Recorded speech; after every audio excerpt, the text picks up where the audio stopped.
नमस्कार दोस्तों, मैंने पिछले वीडियो में आपको भारतीय संविधान के आर्टिकल 11 के बारे में विस्तार से जानकारी दी थी। आज मैं आपको भारतीय संविधान के आर्टिकल 12 के बारे में जानकारी देने जा रहा हूं। भारतीय संविधान दुनिया का सबसे बड़ा संविधान है, जिसके रचयिता हैं डॉक्टर बाबा साहेब भीमराव आम्बेडकर।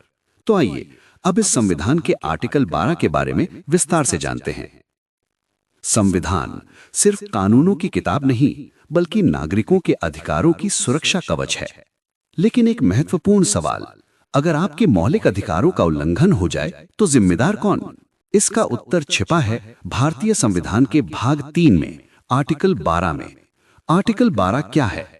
आर्टिकल 12 संविधान के भाग 3 मौलिक अधिकारों में शामिल है। यह अनुच्छेद स्टेट यानी राज्य शब्द की परिभाषा बताता है, क्योंकि मौलिक अधिकार मुख्यतः राज्य के विरुद्ध लागू होते हैं।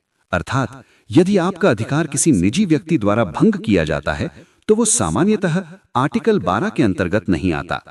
भारतीय संविधान के अनुसार राज्य में कौन कौन शामिल हैं? आर्टिकल 12 के अनुसार राज्य में शामिल हैं 1. केंद्र सरकार, 2. राज्य सरकारें, 3. संसद और राज्य विधानमंडल, 4. स्थानीय प्राधिकरण जैसे नगर निगम, नगर पालिका, पंचायत आदि, 5. अन्य प्राधिकरण यानी अदर अथॉरिटीज, वे संस्थाएं जो सरकार के नियंत्रण में कार्य करती हैं। न्यायालय की व्याख्या क्या है? आर्टिकल 12 में प्रयुक्त अदर अथॉरिटीज शब्द बहुत व्यापक है। भारत के सर्वोच्च न्यायालय ने कई मामलों में इसकी व्याख्या की है। उदाहरण के लिए राजस्थान इलेक्ट्रिसिटी बोर्ड मामले में न्यायालय ने कहा कि यदि कोई संस्था सरकार द्वारा स्थापित या नियंत्रित है तो उसे राज्य माना जाएगा। इसका अर्थ है सरकारी नियंत्रण में कार्य करने वाली संस्थाएं मौलिक अधिकारों के दायरे में आती हैं। आर्टिकल 12 का महत्व। आर्टिकल 12 मौलिक अधिकारों का प्रवेश द्वार है, क्योंकि जब तक राज्य की पहचान स्पष्ट नहीं होगी तब तक अधिकारों को लागू करना संभव नहीं।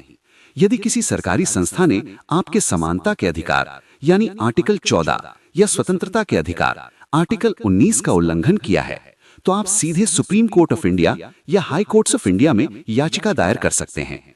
सरल उदाहरण के लिए, मान लीजिए किसी सरकारी कॉलेज ने बिना उचित कारण किसी छात्र को प्रवेश देने से मना कर दिया, तो वो संस्था राज्य मानी जाएगी। इसलिए छात्र मौलिक अधिकारों के आधार पर न्याय की मांग कर सकता है। लेकिन यदि कोई निजी कंपनी ऐसा करती है तो वो सामान्यतः आर्टिकल 12 के अंतर्गत नहीं आएगी। संविधान हमें अधिकार देता है, लेकिन उन अधिकारों की रक्षा कौन करेगा, ये स्पष्ट करता है आर्टिकल 12। जागरूक बने, संविधान को जानें, क्योंकि अधिकारों की जानकारी ही अन्याय के खिलाफ सबसे बड़ी शक्ति है।